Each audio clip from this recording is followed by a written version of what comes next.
Friends, video को start करने से पहले एक छोटा सा इंस्ट्रक्शन है। For the best test series और बुक्स फॉर एसएससी जेईई का लिंक मैंने नीचे डिस्क्रिप्शन में डाला हुआ है। इसके अलावा आप हमारा टेलीग्राम चैनल भी ज्वाइन कर सकते हैं, जिसका लिंक आपको नीचे डिस्क्रिप्शन में और फर्स्ट कमेंट बॉक्स में मिल जाएगा। तो चलिए अब हम अपना वीडियो कंटिन्यू करते हैं। तो फ्रेंड्स, जैसा कि हमने अभी तक लास्ट वीडियो तक देखा था, हमारा पहला चैप्टर कंप्लीट हो चुका है, that is the basic concept. और पहला चैप्टर ही आपको ऐसा कोई मेंशन नहीं मिलेगा बुक में। एक्चुअली जो आपका स्ट्रेंथ ऑफ मटेरियल स्टार्ट होता है वो स्ट्रेस और स्ट्रेंथ से स्टार्ट होता है, लेकिन इसमें टाइप्स ऑफ लोडिंग, तो इसमें जिस तरीके के आपके लोडिंग्स लगते हैं उसके बारे में मैंने डिटेल डिस्कशन किया हुआ है बेसिक कंसेप्ट में। क्योंकि ये सब चीजें जो नॉर्मल लोड, शियर लोड है, ये सब चीजें अब आगे क्या है फ्रिक्वेंटली यूज होने वाली है। तो अभी तक आपने अगर प्रीवियस वीडियो नहीं देखा है तो एक बार जाकर जरूर वहां पर उस वीडियो को जरूर देखिएगा। उस पर मैंने आपको अलग अलग जो भी आपके लोड्स लग रहे हैं उसको मैंने क्लासिफाई करके बताया हुआ है।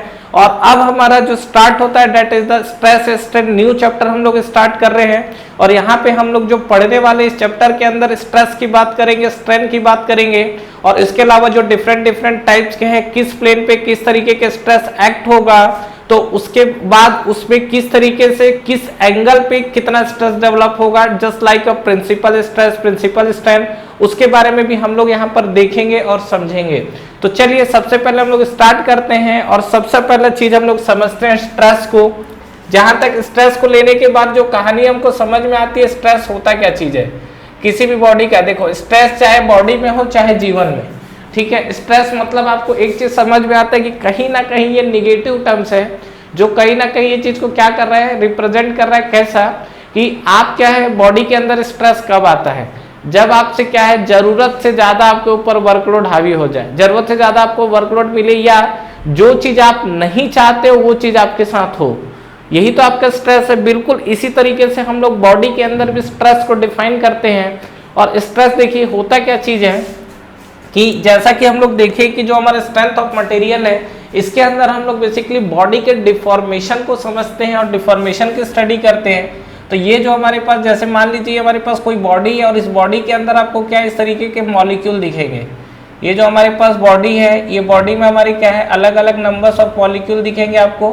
तो इस कंडीशंस पे अगर हम लोग देखेंगे तो क्या चीजें होंगी, ये देखिए यहाँ पर यहाँ पर अभी आपका बॉडी नॉर्मल कंडीशंस पे होता क्या है, जब आप इस बॉडी पे क्या है एक्सटर्नली फोर्स लगाएंगे। ध्यान रखिएगा, यहाँ पर हम क्या है इस बॉडी पे एक्सटर्नली फोर्स लगा रहे हैं, और जो हमने फोर्स लगाया हुआ है वो हमारा क्या है इक्वल एंड अपोजिट डायरेक्शन है, ठीक है। इक्वल एंड अपोजिट डायरेक्शन में जैसा कि टेंसाइल नेचर है, हो सकता है कि ये जो आपका फोर्स है वो क्या कंप्रेसिव नेचर का भी हो, दैट इज ऑल्सो पॉसिबल। तो यहाँ पर जैसा कि हम लोग स्ट्रेस को लेके बात कर रहे हैं, तो होता क्या चीज है, इस स्ट्रेस पे जब आप इस बॉडी पे फोर्स लगाते हो तो यहाँ का जो मॉलिक्यूल है वो क्या होता है अपनी जगह से डिस्टर्ब होने की कोशिश करता है। अब देखो, डेफिनेटली मॉलिक्यूल अगर अपने स्टेबल कंडीशन को गेन करके बैठा हुआ है तो क्या सेफ जोन में है, लेकिन जब आप उस बॉडी पे क्या है एक्सटर्नली फोर्स अप्लाई करते हो तो क्या होता है, जैसा इस बॉडी के अंदर डिफॉर्मेशन आना स्टार्ट होता है, ये मॉलिक्यूल क्या है उस चीज को रेसिस्ट करना स्टार्ट करता है। मतलब इस एक्सटर्नली फोर्स को क्या करता है रेसिस्ट करना स्टार्ट करता है, और इसको रेसिस्ट करने के लिए क्या है इसके अपोजिट डायरेक्शन में एक फोर्स लगाना अप्लाई करता है। मतलब ये जैसे मान लीजिए आपके पास जो बॉडी है, तो यहाँ पर अगर हम लोग एक्सटर्नली फोर्स जो लगा रहे हैं दैट इज द पी, तो इसके चलते क्या होता है कि यहाँ पर जब हमने पी लगाया हुआ है तो ये जो बॉडी है, तो इस बॉडी का जो प्लेन ऑफ क्रॉस सेक्शन है, इस बॉडी के अंदर अगर हम लोग बात करें तो कितने प्लेन ऑफ क्रॉस सेक्शन है, प्लेन ऑफ क्रॉस सेक्शन समझ में आता है। जैसा ये आपका मार्कर है तो इसका सर्कुलर है प्लेन ऑफ क्रॉस सेक्शन। इस तरीके से अगर आप इसमें बात करोगे तो इसमें numbers of plane of cross section है इस तरीके से, ठीक है। और जब आप इसमें फोर्स अप्लाई करेंगे तो क्या होगा, जब हम लोग इसमें फोर्स अप्लाई कर रहे हैं तो इसमें क्या है ये आपको अपोजिट डायरेक्शन में आपको क्या दिखेगा, जब फोर्स प्रेशर लगा रहे हो ना, फोर्स लगा रहे हैं तो अपोजिट डायरेक्शन में क्या करेगा पी लगाएगा। लेकिन ये कब तक होगा, और ये जो हमारा प्रेशर लगा रहा है ना, इसी के चलते क्या होता है बॉडी के अंदर स्ट्रेस डेवलप होता है। तो यहाँ पर जो स्ट्रेस को अगर हम लोग डिफाइन करना चाहते हैं तो स्ट्रेस को हम लोग सीधा सीधा लिख सकते हैं क्या, it is the internal resisting force. ये जो हमारा स्ट्रेस है, स्ट्रेस को हम लोग क्या करते हैं that is called internal resisting force. तो ध्यान रखिएगा कि जो आपका स्ट्रेस है वो बॉडी के अंदर जितने भी नंबर्स ऑफ मॉलिक्यूल है उस मॉलिक्यूल के ऊपर एक्ट होता है, मॉलिक्यूल के साथ एक्ट होता है, इसलिए हम इसको क्या बोलते हैं, इंटरनल रेसिस्टिंग फोर्स। मतलब कि कभी भी देखो आप जीवन में भी अपना स्ट्रेस देखते हो तो क्या बॉडी के अंदर रहता है, ऐसा तो नहीं आपको कोई घस फीस के ले जा रहा है और बॉडी के अंदर फ्रिक्शन आ रहा है, नहीं। जो आपकी बॉडी है, जो भी आपका, चाहे ह्यूमन बॉडी हो चाहे आपका कोई नॉन लिविंग बॉडी हो, उस कंडीशन पे अगर आपका किसी भी बॉडी के ऊपर जब आप फोर्स लगाते हैं तो वो बॉडी क्या करती है, इस फोर्स को इंटरनली रेसिस्ट करती है, और जो इंटरनली रेसिस्ट करने के लिए जो अंदर का फोर्स प्रोड्यूस होता है, this is called stress. Clear है यहाँ तक? तो इस चीज को आप जरूर ध्यान रखिएगा। ये अभी हमने जो समझा है वो स्ट्रेस को लेके समझा है, इसकी कहानी हम लोग समझेंगे, लेकिन उससे पहले एक बड़ा ही इंपॉर्टेंट चीज हम लोग देखने वाले हैं इस वीडियो में, स्ट्रेस और प्रेशर के बीच का डिफरेंस। ठीक है, that is the very important. और ये चीज आपसे इंटरव्यू में भी पूछा जाता है कि स्ट्रेस और प्रेशर में अगर आप डिफरेंस करना चाहो तो किस तरीके से हम लोग डिफरेंस कर सकते हैं। तो सबसे पहले हम लोग देखते हैं, यहाँ पर स्ट्रेस को लेके बात करने वाले हैं और यहाँ पर हम लोग नेक्स्ट बात करने वाले हैं प्रेशर। ठीक है, तो दोनों को कंडीशंस पे अगर हम लोग देखें तो क्या क्या चीजें हमको दिख सकती है। तो what is the basic difference between stress and pressure. तो काफी सारे पैरामीटर है जिसके बेसिस पे हम लोग स्ट्रेस और प्रेशर को हम लोग अलग अलग तरीके से डिफाइन कर सकते हैं। जैसा कि अगर ये हम लोग जो समझ रहे थे ये हमारा स्ट्रेस की कहानी थी, और प्रेशर्स की अगर हम लोग बात करेंगे तो प्रेशर्स में क्या होता है, ये इस तरीके के मॉलिक्यूल है प्रेशर में, जो भी आपकी बॉडी है। तो इसमें अगर आप देखोगे तो क्या होगा, ये आप देखोगे तो प्रेशर हमेशा कैसा एक्ट करता है, अंदर की तरफ। यही आपका प्रेशर हमेशा क्या है, कंप्रेसिव नेचर में एक्ट करता है। जबकि मैं स्ट्रेस की बात करूं तो जो स्ट्रेस होता है आपका क्या है, ये आपका टेंसाइल नेचर दिख रहा है। ये भी हो सकता है कि आपकी बॉडी पे कंप्रेसिव नेचर का फोर्स लगे, हो सकता है डेफिनेटली। तो पहला चीज ये कि जो आपका स्ट्रेस होता है, ये स्ट्रेस आपका टेंसाइल और कंप्रेसिव दोनों नेचर का हो सकता है। ठीक है, stress can be tensile and compressive. Stress can be tensile, stress can be tensile और कंप्रेसिव नेचर। ठीक है, लेकिन यहाँ पे अगर आप बात करोगे प्रेशर, तो प्रेशर आपको हमेशा कैसा दिखेगा, कंप्रेसिव नेचर का। तो प्रेशर हमेशा क्या दिख सकता है यहाँ पर, ये हम लोग लिख सकते हैं that is the also in always in compressive nature. ठीक है, ये हमारे पास एक बेसिक डिफरेंस। दूसरा, जो आप प्रेशर देख रहे हो ये क्या है, बॉडी के ऊपर एक्सटर्नल फोर्स है, लेकिन जो स्ट्रेस की बात कर रही है, स्ट्रेस क्या है, जो आपके बॉडी है उसके अंदर जो मॉलिक्यूल है डेफिनेटली मॉलिक्यूल पे एक्ट कर रहा है। तो स्ट्रेस जो है दैट इज कॉल्ड आपका क्या है, इंटरनल फोर्स। तो यहाँ पे अगर हम लोग जैसा बात करें तो जो आपका स्ट्रेस है this is the internal force. Stress जो आपका एक्ट करता है ये आपका इंटरनल फोर्स है, लेकिन जो प्रेशर को लेके हम लोग बात करते हैं, प्रेशर क्या बॉडी के बाहर आपका एक्ट कर रहा है, तो प्रेशर जो आपको मिलेगा that is called external force. ये आपको क्या दिख रहा है, that is the external force. Clear है यहाँ तक? नेक्स्ट देखिए, अगर हम लोग बात करते हैं नेक्स्ट पैरामीटर को लेकर, तो देखिए आपको जो स्ट्रेस है, हालांकि मैंने आपको ये चीज पहले वीडियो में बताया हुआ है कि जो आपकी बॉडी होती है उसके ऊपर नॉर्मल और शियर दोनों तरीके के स्ट्रेस हो सकते हैं। What is the basic difference between normal and shear stress. अगर मान लीजिए आपकी बॉडी और ये आपका प्लेन ऑफ क्रॉस सेक्शन है, तो यहाँ पे अगर जैसा हम लोग बात करें तो देखिए जो नॉर्मल स्ट्रेस होता है वो हमेशा क्या होता है, सरफेस के परपेंडिकुलर होता है, this is the normal stress. और जो शियर स्ट्रेस की बात कर रहे हैं, शियर स्ट्रेस क्या होता है, इसके पैरेलल होता है। जो आपको शियर स्ट्रेस एक्ट करेगा क्या होगा, ये पैरेलल होगा। तो यहाँ पर अगर आप देखोगे तो जो स्ट्रेस है ना वो प्लेन ऑफ क्रॉस सेक्शन के परपेंडिकुलर भी हो सकता है और पैरेलल भी हो सकता है, that is called normal and shear stress. लेकिन जो आपका प्रेशर होता है it is always act perpendicular to the surface. देखो यहाँ पे ये जो हमारा प्रेशर है, ये प्रेशर हमेशा क्या है, जो भी आपके सरफेस है उसके ऑलवेज हमेशा कैसे एक्ट करता है, परपेंडिकुलर एक्ट करता है। तो यहाँ पर हम लोग नेक्स्ट पैरामीटर ये देख सकते हैं क्या, स्ट्रेस की कहानी। ये जो आपका स्ट्रेस है it may be, it can be act, it can be act perpendicular और parallel to the surface, perpendicular और parallel to the cross section और सरफेस, क्रॉस सेक्शन लिखते हैं। लेकिन यहाँ पे जब आप बात करोगे क्या, आपको प्रेशर को लेके it always perpendicular to the surface, it always perpendicular to the surface. ठीक है, तो ये हमको जो मिला है प्रेशर। तो स्ट्रेस जो होता है, स्ट्रेस आपको हमेशा क्या है, परपेंडिकुलर या पैरेलल आपको दिखने वाला है, लेकिन प्रेशर्स की बात करोगे तो ये हमेशा जो एक्ट करता है that is the perpendicular to the surface. ठीक है, ये हमारे पास नेक्स्ट था। नेक्स्ट अगर हम लोग बात करें क्वांटिटी को लेकर, तो देखिए जैसा कि हमको पता है क्वांटिटी जो डिफाइन करते हैं हम लोग, एक स्केलर क्वांटिटी होता है, एक वेक्टर क्वांटिटी होता है। स्केलर क्वांटिटी में केवल मैग्नीट्यूड की जरूरत पड़ती है, वेक्टर क्वांटिटी में मैग्नीट्यूड प्लस डायरेक्शन दोनों का जरूरत पड़ता है। तो प्रेशर में हमेशा कंप्रेसिव नेचर का जब लग रहा है तो डेफिनेटली इसका डायरेक्शन फिक्स हो गया है। तो यहाँ पे अगर आप प्रेशर्स को लेके बात करोगे तो प्रेशर आपकी कौन सी क्वांटिटी हुई, that is a scalar quantity. Pressure जो आपको दिख रहा है ये क्या है, स्केलर क्वांटिटी है। इसको जीरोथ ऑर्डर भी बोला जाता है, zeroth order, first order, second order, इस तरीके की चीजें होती है। ठीक है, ये सब मैथ्स के पार्ट है। प्रेशर जो होता है वो आपका स्केलर क्वांटिटी है। वहीं अगर हम लोग स्ट्रेस की बात करेंगे तो स्ट्रेस में देखो क्या होता है कि जैसे मैं आपको बताया कि मैग्नीट्यूड और डायरेक्शन से रिप्रेजेंट करना है तो वेक्टर होगा, लेकिन कुछ क्वांटिटी ऐसी है जिसको रिप्रेजेंट करने के लिए तीन चीजों की जरूरत पड़ती है, जैसे मैग्नीट्यूड, डायरेक्शन एंड प्लेन। और जहां पर किसी क्वांटिटी को रिप्रेजेंट करने के लिए तीन पैरामीटर की जरूरत पड़ती है वो क्वांटिटी कहलाती है that is called tensor quantity. तो ये जो हमारा स्ट्रेस है, स्ट्रेस को हम लोग क्या करते हैं, स्ट्रेस को हम लोग लिखते हैं that is the tensor quantity. ठीक है, जो स्ट्रेस है हमारे पास क्या है, टेंसर क्वांटिटी। ये ध्यान रखिएगा, ये बहुत इंपॉर्टेंट क्वेश्चन है, एग्जाम्स में पूछा जाता है कि ये जो आपका स्ट्रेस है, स्ट्रेस आपको क्या दिख रहा है, that is the tensor quantity. Next अगर हम लोग बात करते हैं तो देखिए प्रेशर्स को लेके अगर मैं मेजरिंग इंस्ट्रूमेंट की बात करूं तो प्रेशर को हम लोग मेजर कर सकते हैं क्या, डेफिनेटली प्रेशर को मेजर करने के लिए हमारे पास कई तरीके के डिवाइस है।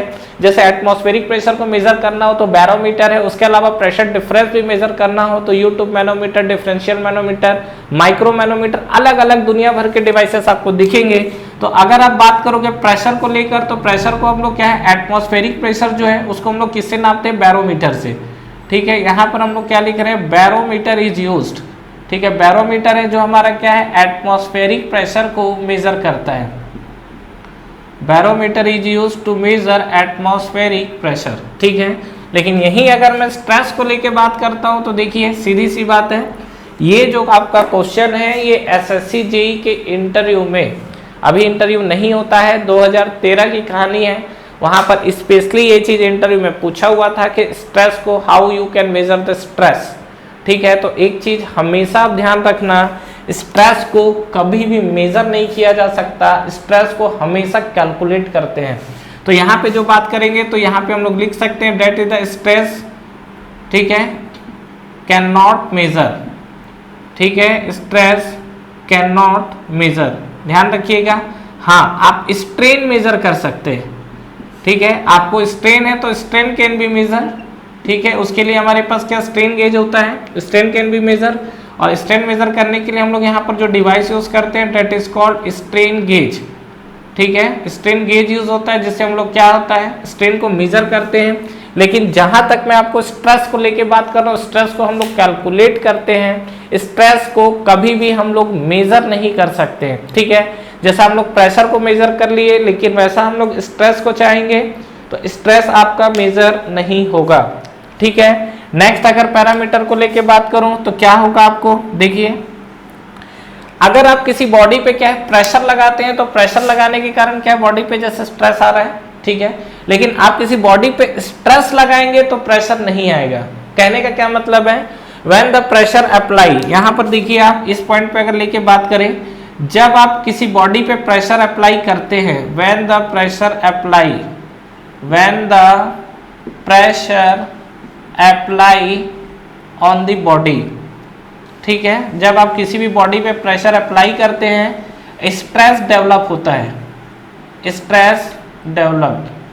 ठीक है, जब भी आप किसी बॉडी पे प्रेशर लगाएंगे डेफिनेटली वो स्ट्रेस डेवलप होगा उस बॉडी के अंदर, क्योंकि जब आप प्रेशर अप्लाएंगे तो प्रेशर अप्लाई करेंगे तो उसके जो मॉलिक्यूल्स है वो क्या होंगे, डिस्टर्ब होंगे। लेकिन यहाँ पे अगर हम लोग बात करें, जब आप किसी बॉडी पे स्ट्रेस अप्लाई करोगे तो प्रेशर का कोई रोल नहीं है। तो यहाँ पे हम लोग लिख सकते हैं क्या, due to stress, due to stress no pressure develop, due to stress no pressure develop. ठीक है, इस सिनारियो आपको समझ में आया। तो ये मैंने यहाँ पर बहुत ही इंपॉर्टेंट पॉइंट आप लोगों से डिस्कस किया हुआ है। और देखिए ये जो छोटे छोटे पॉइंट हैं हो सकता है आपको लिखने आ जाए, ठीक है, नहीं है आप इंटरव्यू में बैठा के देखो, यहाँ से घुसा के क्वेश्चन पूछ दिया है, ठीक है। तो किसी भी चीज को आप हल्के में मत लीजिए, जो चीज अगर वो पूछ रहा है तो वो रिटर्न में भी तो आ सकता है, ठीक है। तो इस चीज को आप हमेशा ध्यान रखिएगा कि किसी भी चीज को हल्के में नहीं लेना है। आपको अगर आता है तो अच्छी बात है, वीडियो को बढ़ाइए और जहां तक आपको समझ में आ रहा है ठीक है, अदरवाइज आप और आगे बढ़िए, ठीक है। जबरदस्ती जो चीज आपको आता और लगता है कि चीजें इजी है तो उस पर आपको टाइम कंज्यूम करने की जरूरत नहीं है, ठीक है। लेकिन ऐसा ना हो कि हम आगे बढ़ गए और पीछे की चीजें छूट गए, जो चीज पीछे क्लियर ही नहीं है तो डेफिनेटली वो चीज आपको प्रॉब्लम कर देगी आगे जाके, ठीक है। तो यहाँ पर मैंने क्या है स्ट्रेस और प्रेशर के बीच में डिफरेंस को लेकर बात किया हुआ है। तो अभी हमने स्ट्रेस को क्या है केवल इंटरनल रेसिस्टिंग फोर्स के मामले में ही देखा हुआ है। अब एक बार हम लोग स्ट्रेस को देखते हैं कि हम लोग कैलकुलेट कर सकते हैं ना, मेजर तो नहीं कर सकते, कैलकुलेट करेंगे। तो how can we calculate the stress? तो नेक्स्ट हमारा पैरामीटर देखते हैं कि स्ट्रेस कैलकुलेट हम लोग किस तरीके से कर सकते हैं। इस पोर्शन को मैं रफ कर रहा हूं यहाँ पर, और देखिए स्ट्रेस जो कैलकुलेट करने का तरीका है, इसके लिए सेंट वेनांट एक बहुत बड़े साइंटिस्ट, ठीक है, आपकी तरह बिल्कुल, तो उन्होंने क्या हुआ एक एक्सपेरिमेंट किया और एक्सपेरिमेंट करने के बाद उन्होंने स्ट्रेस को कैलकुलेट करने का तरीका बताया, ठीक है। क्या बोल रहा हूं कि एक Saint Venant principle, according to Saint Venant scientist का नाम था, उन्होंने क्या किया एक एक्सपेरिमेंट किया, name of scientist Saint Venant, ठीक है। और यही से हमारा सेंट वेनांट प्रिंसिपल भी आ जाता है, ठीक है। अब यहाँ समझिए क्या इन्होंने कहा, इन्होंने एक एक्सपेरिमेंट किया। क्या एक्सपेरिमेंट किया? देखिए इन्होंने कहा, इन्होंने देखा कि ये जैसे मान लीजिए हमारे पास एक बॉडी है, ठीक है, यहाँ पर हमारे पास एक ये बॉडी है और इस बॉडी पे ये आपका बॉडी का सर्कुलर क्रॉस सेक्शन है, ठीक है, कैसा भी क्रॉस सेक्शन होता है इससे कोई फर्क नहीं पड़ना है अपने को। और यहाँ पर अगर आप देखेंगे तो ये इसका क्या है सेंट्रोइडल एक्सिस है। सेंट्रोइडल एक्सिस के बारे में हम लोग बात कर चुके हैं, that is called also called longitudinal axis, polar axis भी इसी को बोलते हैं। तो इन्होंने जब देखा तो इन्होंने क्या देखा कि जब हम लोग किसी बॉडी पे एक्सटर्नली फोर्स लगाते हैं, बॉडी पे एक्सटर्नली फोर्स लगाते हैं तो होता क्या है, जो आपका प्लेन ऑफ क्रॉस सेक्शन है, this is the plane of cross section, इस पे आपने क्या है एक्सटर्नली फोर्स अप्लाई किया हुआ है। जब आप इस पे एक्सटर्नली फोर्स अप्लाई करोगे तो होता क्या है कि शुरू में जो इन्होंने इसका स्ट्रक्चर देखा वो स्ट्रक्चर इनको कुछ इस तरीके से दिखा। क्या हुआ, जहां पर इन्होंने फोर्स लगाया वहां के मॉलिक्यूल ज्यादा डिस्टर्ब हुए, मतलब यहाँ के मॉलिक्यूल के बीच में स्ट्रेस ज्यादा आया, लेकिन जैसे जैसे इस पॉइंट से दूर होते जाएंगे वैसे वैसे आपका मॉलिक्यूल का डिस्टर्बेंस कम होता जाएगा। तो इन्होंने ये देखा कि यहाँ पर आपका क्या है, ये जो ग्राफ है देखिएगा, ग्राफ आप खुद ही क्लियर हो जाएगा। यहाँ पर ये हमारे पास स्ट्रेस का मैग्नीट्यूड है। स्ट्रेस का मैग्नीट्यूड किस तरीके से हमने डिफाइन किया हुआ है, यहाँ पर ये हमारे पास जो स्ट्रेस आया हुआ स्ट्रेस का मैग्नीट्यूड किस तरीके से डिफाइन हुआ कि यहाँ पर देखिए जो आपका सरफेस है, जहां पर आपका एक्सिस पर लोड लगा हुआ है, तो एक्सिस पे जो आपका लोड लगा हुआ है तो यहाँ पर देखा इन्होंने, तो यहाँ पर आपको क्या है मैग्नीट्यूड ज्यादा मिला जो स्ट्रेस का है, ठीक है। अच्छा ये आपका जो डायरेक्शन आपका अपोजिट आएगा इधर, तो यहाँ पे अगर बात करेंगे तो ये भी इनका अपोजिट आया हुआ है, यहाँ भी अपोजिट आया, यहाँ भी अपोजिट आया, यहाँ भी, मतलब इसमें इन्होंने ये देखा कि जिस पॉइंट पे लोड लगा रहा हूँ उस पॉइंट के नजदीक आपको स्ट्रेस ज्यादा मिल रहा है। जैसे जैसे हम लोग क्या है इस एक्सिस से ऊपर और नीचे की तरफ शिफ्ट हो रहे हैं, मेरा स्ट्रेस का मैग्नीट्यूड कम होते चले जा रहा है और एक पॉइंट ऐसा भी आ रहा है कि जहां पर आपको क्या स्ट्रेस का इफेक्ट बहुत नेगलेक्ट भी मिले, ठीक है। अब क्या हुआ, ये तो हमारा था जब हम लोग एक्सिस से ऊपर और नीचे की तरफ शिफ्ट कर रहे थे। अब इन्होंने क्या किया, इन्होंने यहां पर चेक किया जो आपने लोड लगाया हुआ उस पॉइंट से दूर, जो आपने लोड लगाया हुआ उस पॉइंट से दूर, और इन्होंने जब यहाँ पर चेक किया तो इनको ये समझ में आया क्या कि ये जो हमारे पास है यहाँ पर तो बिल्कुल आपको जो इंटरनल रेसिस्टिंग फोर्स है इसका मैग्नीट्यूड सेम हो गया है। ये जो आपको इंटरनल रेसिस्टिंग फोर्स आपको जो दिख रहा है, इंटरनल रेसिस्टिंग फोर्स का यहाँ पर इन्होंने क्या है मैग्नीट्यूड इन्होंने सेम देखा, ठीक है। अब इस चीज को आप समझिए, यहाँ पर ये जो हमारे पास फोर्स की जो बात हो रही है इंटरनल रेसिस्टिंग फोर्स, अब आप देखोगे तो इंटरनल रेसिस्टिंग फोर्स जब आप लोड अप्लाई करते हो तो उसके नियरेस्ट लोकेशन में उसका वेरिएशन आपको दिखता है, लेकिन आप जैसे जैसे दूर चले जाते हो तो वहां पर आपका इंटरनल रेसिस्टिंग फोर्स वेरी हो जाता है, ठीक है। तो यहाँ पर इन्होंने जब ये देखा तो इन्होंने ये जो फोर्स की बात कर रहे हैं, ठीक है, तो यहाँ पर चलो, यहाँ पर जो मैं P ना लिख के फोर्स को मैं F लिखता हूँ, ज्यादा बेस्ट रहेगा। तो इन्होंने जब ये देखा तो इसके बाद इनका क्या है कि स्मॉल एलिमेंट्री स्ट्रिप को कंसिडर किया। कंसिडर करने के बाद इनका जो रिजल्ट आया, इन्होंने देखा क्या कि ये जो हमारा फोर्स अप्लाई कर रहा है small force, that is the एक एलिमेंट्री क्रॉस सेक्शन के लिए। और इन्होंने जो डिफाइन किया स्ट्रेस को, तो यहाँ पर हमने क्या लिख दिया, दैट इज द सिग्मा। और ये एलिमेंट्री स्ट्रिप के लिए लोगे तो ये हमारे पास क्या बन जाएगा, that is the D sigma. ये कहाँ से आया हुआ है, ये इन्होंने एक्सपेरिमेंट के थ्रू दिया हुआ है, मैंने अपने मन से नहीं लिखा है, ठीक है। तो यहाँ पर सेंट वेनन प्रिंसिपल इन्होंने एक्सपेरिमेंट करके रिजल्ट दिया, और जब इनको फाइनली इंटीग्रेट करने के बाद कंक्लूजन ये आया कि जो हमारे पास सिग्मा है दैट इज द स्ट्रेस, वो आपको फाइनली क्या दिखेगा, F/A। और सबसे बड़ी खास बात, ये जो हमने F लिखा है, कौन सा F है ये जो आपका F, ये वाला F नहीं है। जब आप इस पे फोर्स लगाते हो तो ये वाला F है। दूसरा चीज, जहां आपका फोर्स का वेरिएशन है तो ये वाला सेक्शन कंसिडर नहीं है, ये वाला सेक्शन कंसिडर है। कहने का मतलब ये है कि जो हम लोग अंधाधुंध फार्मूला अप्लाई करते हैं सिग्मा इक्वल टू F/A, वहां पर पहला चीज जो F है ना, हम लोग लिखते जरूर एक्सटर्नली फोर्स है, लेकिन वो एक्चुअल में होता है कौन सा फोर्स, इंटरनल फोर्स। ये जो आपके पास F दिख रहा है, ये एक्चुअल में कौन सा फोर्स होता है, इंटरनल फोर्स होता है। लेकिन बाय डिफॉल्ट अगर हम लोग जितना भी एनालिसिस करते हैं, हम लोग उसमें ये देखते हैं क्या कि जो हमारे पास एक्सटर्नल फोर्स दिख रहा है that is the F, that is equal to external force जो हमको दिख रहा है, ये आपको दिखेगा किसके बराबर, इंटरनल फोर्स के बराबर। जो आपका एक्सटर्नल फोर्स है वो आपको इंटरनल फोर्स के बराबर दिखेगा। यहाँ पे एक्सटर्नल फोर्स की अगर हम लोग बात करेंगे दैट इज द F, और इंटरनल फोर्स जो भी आपका निकल कर आए, तो फाइनली हमारे पास इंटरनल फोर्स का जो मैग्नीट्यूड आया वो हमारे पास कितना आया हुआ, F। तो इस चीज को ध्यान रखिएगा कि ठीक है, हम लोग सिग्मा इक्वल टू F/A लिखते हैं और सीधा सीधा हम लोग एक्सटर्नली फोर्स को उठा के लिख देते हैं, बट इसके पीछे की जो कहानी है कि ये जो आपका F होता है that is the internal resisting force, क्योंकि अंदर के मॉलिक्यूल आपके कितने फोर्स को रेसिस्ट कर रहे हैं। तो डेफिनेटली जितना आपका एक्सटर्नली फोर्स लगता है उसको रेसिस्ट करते हैं, और एक लिमिट से ज्यादा जाओगे तो क्या होगा, फाइनली जाके ब्रेक हो जाएगा, मॉलिक्यूल खत्म, वहां पे शहीद हो गए, ठीक है। तो ये हमारे पास जो सिग्मा इक्वल टू F/A आया हुआ, ये चीज आपको क्लियर हुआ। दूसरा चीज ध्यान रखिएगा, यहाँ पर हम लोग जो F लेते हैं, मतलब ये वाले सेक्शंस के लिए हम लोग स्ट्रेस निकाले हैं। अगर मैं इस वाले पोर्शन के लिए स्ट्रेस निकालूं तो इक्वेशन थोड़ा कॉम्प्लिकेटेड हो जाएगा, तो हमको उतना डेप्थ में जाना ही नहीं है। हमको अभी जो स्ट्रेस समझना है, ये हमने फोर्स लगाया हुआ है, इस सेक्शन को लेकर बात किया हुआ है, और इस सेक्शन में फाइनली हमको जो स्ट्रेस निकल कर आया हुआ है, ये हमारे पास इस तरीके का स्ट्रेस आया हुआ है। क्लियर है यहाँ तक? तो ये समझिएगा। अब मान लीजिए ये जो मैंने स्ट्रेस को लेके बात किया है, अभी हमारा अगर देखेंगे तो हम लोग इस पे 3 तरीके के स्ट्रेस को देखते हैं कि अगर आप किसी बॉडी पे 3 तरीके का स्ट्रेस लगाते हैं तो उस पे किस किस तरीके की चीजें हो सकती है। दूसरा चीज, कभी भी ध्यान रखिएगा, स्ट्रेस बोलने से चीजें थोड़ी कम समझ में आती है, लेकिन जैसे आप लोड बोलते हो आपको फिजिकली चीजें ज्यादा क्लियर होती है। तो यहाँ पर कहीं ना कहीं जो आपका स्ट्रेस है वो किस पे डिपेंड कर रहा है, फोर्स पे और एरिया पे। और सबसे बड़ी बात है कि जो एरिया कौन सा लोगे, जिस एरिया पे फोर्स लग रहा है, इस चीज को ध्यान रखिएगा।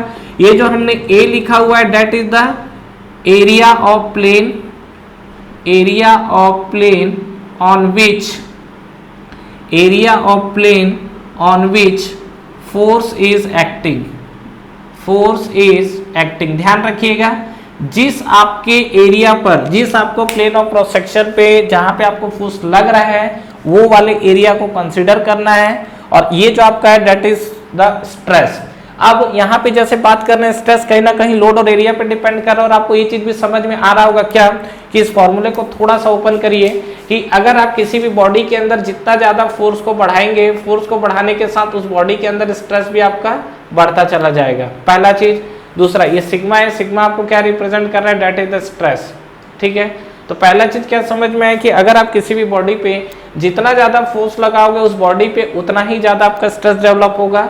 दूसरा कंडीशन हमको ये मिल रहा है क्या कि अगर आप किसी भी बॉडी का एरिया अगर बढ़ाओगे तो एरिया बढ़ाने से उस बॉडी के अंदर स्ट्रेस कम हो जाएगा। अब मान लीजिए कि सपोज एग्जांपल इसका एरिया, क्रॉस सेक्शनल एरिया क्या है, π/4d²। अब ये बताओ कि इसका एरिया कम करने का मतलब क्या हो जाएगा, ये छोटा होगा, छोटा होगा, एरिया कम करोगे तो स्ट्रेस बढ़ जाएगा डेफिनेटली। आप इसी अमाउंट ऑफ फोर्स को छोटे क्रॉस सेक्शन पे लगाओगे तो जल्दी खत्म हो जाएगा, और इसी को अगर आप लार्ज एरिया पे लगाओगे तो इस फोर्स का इंपैक्ट उस पर कम पड़ेगा। समझ रहे हो? तो यहाँ पर आप इस चीज को डायग्राम से भी देख सकते हो कि जैसे जैसे आप एरिया को बढ़ाओगे स्ट्रेस आपका कम होते चले जाएगा। तो अगर आपको किसी बॉडी के अंदर स्ट्रेस को कम करना है तो एरिया बढ़ाइए, बट ये कोई आपका प्रॉपर सॉल्यूशन नहीं है, क्योंकि एरिया बढ़ाने का मतलब आपको एडिशनल मटेरियल भी लगना है, इसका साइज भी बढ़ेगा और आपकी बॉडी भी क्या है आपकी हेवी होती चली जाएगी। क्लियर है? तो इस चीज को आप जरूर ध्यान रखिएगा। तो ये हमारे पास जो सिनारियो बना हुआ है सेंट वेनांट प्रिंसिपल के अंदर अगर हम लोग देखें तो इस तरीके की चीजें हमको दिखी। अब देखिए किसी भी बॉडी पे अभी जैसा कि हमने बात किया ये एक डायरेक्शन में फोर्स लग रहा है, तो किसी भी बॉडी के अंदर अगर हम लोग जाएंगे तो बेसिकली क्या है एक डायरेक्शन, दो डायरेक्शन और तीन डायरेक्शन में भी फोर्स लग सकते हैं डेफिनेटली। तो यहाँ पर जो आपके डायरेक्शन ऑफ फोर्स डिफाइन होते हैं उसको हम लोग बोलते हैं यूनी एक्सियल, बाई एक्सियल और ट्राई एक्सियल लोडिंग कंडीशन। तो यहाँ पर अगर मैं स्ट्रेस को उस तरीके से अगर डिफाइन करूँ तो फाइनली मुझे क्या चीजें दिखेंगी। अगर हम लोग यहाँ पर स्ट्रेस को इस तरीके से डिफाइन करते हैं तो यहाँ पर जो मुझे समझ में आएगा, देखते हैं यहाँ पे जो आपका स्ट्रेस आया हुआ है उस स्ट्रेस पे आपको क्या क्या चीजें दिखने वाली है। यूनी एक्सियल, बाई एक्सियल और ट्राई एक्सियल, नाम से ही आपको समझ में आ रहा होगा यूनी एक्सियल, बाई एक्सियल और ट्राई एक्सियल की कहानी। तो यहाँ पर ये जैसा हमारे पास स्ट्रेस है इसी में मैं आपको देखो स्ट्रेंथ तो हम लोग बेसिकली नो डाउट अलग से पढ़ने वाले हैं, लेकिन जैसे स्ट्रेस है तो स्ट्रेस का मतलब सीधा सीधा आप लोडिंग कंडीशन से भी समझ सकते हो। जैसा स्ट्रेस को लेके अगर हम लोग बात करेंगे तो हमारे पास फर्स्ट कहानी that is the uniaxial loading. ठीक है, ये आपका फर्स्ट क्या है यूनी एक्सियल लोडिंग। ठीक है, दूसरा हमारे अच्छा पहले इसी को समझ लेते हैं। यूनी एक्सियल लोडिंग कंडीशन में क्या होता है कि अगर मान लीजिए आपके पास कोई बॉडी है तो उस बॉडी में आपको क्या है कोई भी एक सिंगल डायरेक्शन में लोड एक्ट होगा, आइदर एक्स डायरेक्शन और वाई डायरेक्शन, या फिर आपका जेड डायरेक्शन भी हो सकता है। तो यहाँ पर हमने क्या किया एक यूनी डायरेक्शन में मान लीजिए कि सपोज लोड लगाया सिग्मा, तो ये आपका है यूनी एक्सियल लोडिंग, जिसके कारण आपका क्या है बॉडी के अंदर स्ट्रेस भी आपका एक ही डायरेक्शन में आएगा। तो सपोज मान लीजिए कि चलो इसको मैं लिख लेता हूँ, सपोज पी ऑफ एक्स लिख लेता हूँ। तो यहाँ पर अगर आप देखेंगे तो एक्स डायरेक्शन में आपका क्या है लोडिंग लग रहा है। ठीक है, यहाँ पे आप देखेंगे तो आपको क्या दिखेगा लोडिंग ऑन एक्स डायरेक्शन। तो लोडिंग ऑन एक्स डायरेक्शन अगर आप लगा रहे हो तो डेफिनेटली सिग्मा ऑफ एक्स अगर आप निकालोगे तो इसकी कुछ ना कुछ वैल्यू आएगी और ये आपको क्या मिलेगा that is the P X by A, क्योंकि यहाँ पी एक्स और एरिया मैंने क्या लिया है ये लिया हुआ है। अब ये बताइए जब आप एक डायरेक्शन में लोडिंग लगा रहे हैं तो क्या वाई डायरेक्शन में इसका कोई स्ट्रेस आएगा? वाई डायरेक्शन में आपका कोई फोर्स लगा हुआ है क्या? नहीं लगा हुआ है, तो इसको हमने लिख दिया जीरो। जेड डायरेक्शन में आपको कोई फोर्स मिला हुआ है क्या? नहीं लगा हुआ है, that is also called zero. ठीक है, लेकिन अब ये क्वेश्चन एग्जाम में आया हुआ है, सिंपल है लेकिन समझिए। अब ये जैसे मैंने बात किया इस साइड मैंने स्ट्रेस को लेके बात किया हुआ है। ठीक है, अब हम लोग स्ट्रेन को लेके बात करते हैं। अब सुनो, स्ट्रेन के बारे में अभी तक हमने पढ़ा नहीं है, कोई दिक्कत नहीं है, पढ़ना नहीं है, आगे पढ़ना है। बस स्ट्रेन का मतलब आप ये समझिए कि अगर बॉडी के अंदर डिफॉर्मेशन आएगा दैट इज कॉल्ड स्ट्रेन। तो मुझे बस ये चेक करना है कि क्या इसके जो बॉडी के अंदर है वो स्ट्रेन आएगा कि नहीं आएगा, मतलब या तो जीरो होगा या जीरो नहीं होगा। तो यहाँ पे अगर मैं बात करता हूँ जब मैंने एक्स डायरेक्शन में लोडिंग लगाया हुआ है तो एक्स डायरेक्शन देखिए स्ट्रेन को हम लोग बेसिकली एप्सिलॉन से रिप्रेजेंट करते हैं, तो एप्सिलॉन ऑफ एक्स। जब आप एक्स डायरेक्शन में लोड लगाओगे तो क्या स्ट्रेन आया एक्स डायरेक्शन में? डेफिनेटली आया है, तो यहाँ पर this is not equal to zero. Clear? अब ये बताओ आपने अगर एक्स डायरेक्शन में अगर लोडिंग लगाया हुआ है तो क्या वाई डायरेक्शन में आपका डिफॉर्मेशन होगा कि नहीं होगा? डेफिनेटली आपने एक्स में लगाया तो वाई डायरेक्शन में भी डिफॉर्मेशन दिखेगा और जेड डायरेक्शन में भी आपको डिफॉर्मेशन दिखने वाला है। तो यहाँ पर जब आप देखोगे स्ट्रेन तो आपको एक्स डायरेक्शन में भी जीरो नहीं है, वाई डायरेक्शन में भी आपको जीरो नहीं है, इवन जेड डायरेक्शन में भी आपको जीरो नहीं मिलेगा। समझ में आई चीजें? यहाँ पर जो हमने अप्लाई किया हुआ है तो स्ट्रेन के केस में तो स्ट्रेन देखो अगर आप चाहे एक सिंगल केस में एक यूनी एक्सियल लोडिंग कंडीशन आपने लगाया, नो डाउट जिस डायरेक्शन में आपका लोड एक्ट करेगा उसी डायरेक्शन में स्ट्रेस आएगा, क्योंकि स्ट्रेस डिपेंड ही करता है लोड पर। लेकिन जो आपका स्ट्रेन है अगर आपने किसी भी एक साइड से बॉडी को हिलाया उसके चलते पूरी की पूरी बॉडी की जो साइड है वो डेफिनेटली वो क्या होगा डिफॉर्मेशन प्रोड्यूस करेगा, जिसके चलते आपको बॉडी पे क्या है स्ट्रेन मिलेगा। तो ये हमारे पास जो मिला है that is the uniaxial loading condition. Second हम लोग बात करते हैं that is the biaxial loading condition. जो हमारे पास सेकंड केस है that is the biaxial loading condition.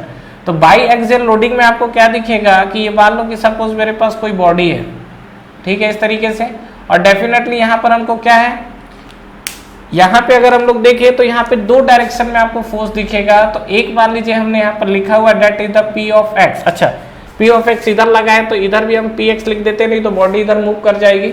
ठीक है, बॉडी को डिस्प्लेस कराना नहीं है, तो यहाँ पर हमारा लग गया that is the P x. अच्छा, पी वाई की बात करेंगे तो यहाँ पर हमारा लग गया पी वाई, और यहाँ पे भी हमारा लगा हुआ that is the P Y.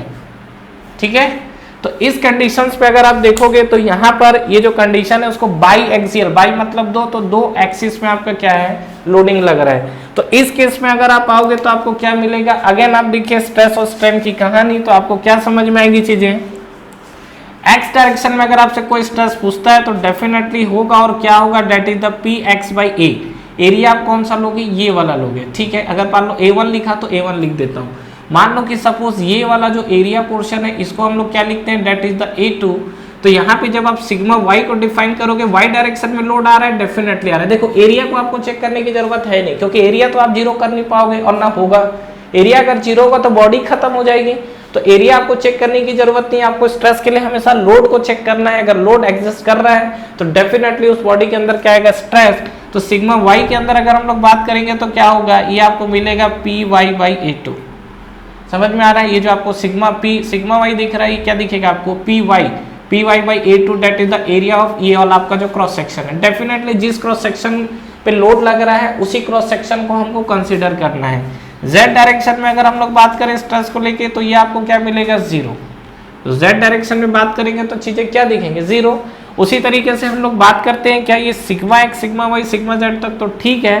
P X P Y और पी जेड को स्ट्रेन को लेके बात करते हैं। तो स्ट्रेन में अगर हम लोग बात करें तो ये बताइए यहाँ पर क्या आएगा, बस आपको ये देखना जीरो है कि नहीं, बाकी क्या होगा कितना होगा सब हम लोग आगे पढ़ने वाले हैं। तो epsilon of x, definitely loading आपका एक में लगे चाहे दो में लगे, यहाँ पर this is not equal to zero. Y direction में जाओगे that is again not equal to zero. Strain in z direction that is again not equal to zero. ठीक है, ये जो हमको मिला है this is the biaxial loading condition. ये जो हमको आया हुआ है ये हमारे पास क्या है, बाई एक्सियल लोडिंग कंडीशन। ठीक है, नेक्स्ट हमारे पास बात करते हैं that is the try axial loading condition. Next parameter हमारे पास जो आया है that is the try axial loading condition. तो इस कंडीशंस पे अगर हम लोग बात करें तो क्या होगा, डेफिनेटली आपके पास जो भी बॉडी है उस बॉडी के अंदर प्लेन्स पे अगर हम लोग बात करें तो ये चीजें आपको क्या क्या दिखने वाली है। यहाँ पर देखो जैसे एक्स वाई और जेड डायरेक्शन को लेके बात कर रहे हैं तो यहाँ मान लीजिए आपका P ऑफ एक्स एक्ट कर रहा है, तो इसके करस्पॉन्डिंग यहाँ भी P ऑफ एक्स हो गया। यहाँ पर जो एक्ट कर रहा है that is the P of y. अब तो आप समझ गए होंगे P ऑफ वाई हो जाएगा। और Z डायरेक्शन में एक्ट कर रहा है that is the P of Z, तो ये भी आपको क्या मिलेगा, P ऑफ Z। क्लियर है यहाँ तक, ये हमारे पास तीन डायरेक्शन में। तो डेफिनेटली आपको स्ट्रेस और स्ट्रेन कैलकुलेट करना है। तो यहाँ पे अगर आप बात करोगे तो यहाँ पर अगर मैं स्ट्रेस को लेके बात करूँ तो स्ट्रेस में आपको सिग्मा एक्स, तो सिग्मा एक्स इक्वल टू क्या मिलेगा, that is the P X by A. Sigma Y को लेके बात करेंगे तो ये आपको क्या मिलेगा, this is the P Y by A. और सिग्मा जेड को लेके बात करेंगे तो ये आपको क्या मिलेगा, पी जेड बाई ए। जो भी आप एरिया देखो, इसके लिए मान लो एरिया आप A1 लिए हो तो इसमें A1 लिखो। Y के लिए एरिया अगर आपने A2 लिया है तो A2 लिखिए यहाँ पर। Z वाला जो पोर्शन है इसको मान लो आपने एरिया A3 लिखा है तो यहाँ पर आप एरिया A3 लोगे। ठीक है, जिस प्लेन ऑफ क्रॉस सेक्शन पे लोड लग रहा है उसी को हम लोग क्या करना है, कंसिडर करना है। ये हमारे पास जो कहानी था that is the for stress. Strain के लिए अगर हम लोग बात करेंगे डिफॉर्मेशन होगा कि नहीं, डेफिनेटली एक्स डायरेक्शन में भी होगा मतलब not equal to zero. Y direction में भी स्ट्रेन होगा मतलब जीरो नहीं होगा। जेड डायरेक्शन में भी हमको स्ट्रेन मिलेगा दैट मीन जीरो नहीं होगा। जीरो नहीं होने का मतलब डेफिनेटली कुछ ना कुछ वैल्यू होगा। तो यहाँ पर हमको ये चीज समझ में आ रहा है क्या कि चाहे आपकी लोडिंग कंडीशन यूनी एक्सियल हो चाहे ट्राई एक्सियल हो, क्या बोल रहा हूँ, चाहे आपकी लोडिंग कंडीशन यूनी एक्सियल हो या ट्राई एक्सियल लोडिंग कंडीशन हो, आपको ये चीज हमेशा ध्यान रखना है कि बॉडी के अंदर स्ट्रेन तो आपको तीनों ही डायरेक्शन में मिलने वाला है। कितना मिलेगा आगे पढ़ेंगे, लेकिन मिलेगा। और स्ट्रेस की अगर बात किया जाए तो डेफिनेटली स्ट्रेस जो है डायरेक्ट लोड पे डिपेंड करता है। तो जिस डायरेक्शन में आपका लोड आएगा उसी डायरेक्शन में बॉडी के अंदर स्ट्रेस आएगा। अगर किसी डायरेक्शन में बॉडी के अंदर लोड, बॉडी पे लोड नहीं आ रहा है तो डेफिनेटली उस डायरेक्शन में बॉडी के अंदर स्ट्रेस भी नहीं आएगा। Thank you so much for watching this video. Friends इस वीडियो को लाइक करिए, ज्यादा से ज्यादा फ्रेंड्स के साथ शेयर करिए और अगर आप इस चैनल पे नए हैं तो चैनल को सब्सक्राइब करना ना भूलें, बेल नोटिफिकेशन जरूर प्रेस करिएगा जिससे जो भी लेटेस्ट अपडेट है वो आप तक पहले पहुंचे। इसके अलावा आप हमारा टेलीग्राम चैनल भी ज्वाइन कर सकते हैं जिसका लिंक नीचे आपको डिस्क्रिप्शन में और फर्स्ट कमेंट बॉक्स में मिल जाएगा। Friends for the best test series और बुक्स फॉर एसएससी जेईई का लिंक भी नीचे आपको डिस्क्रिप्शन में मिल जाएगा। तो ठीक है फ्रेंड्स, तैयारी करते रहिए। Wish you all the best.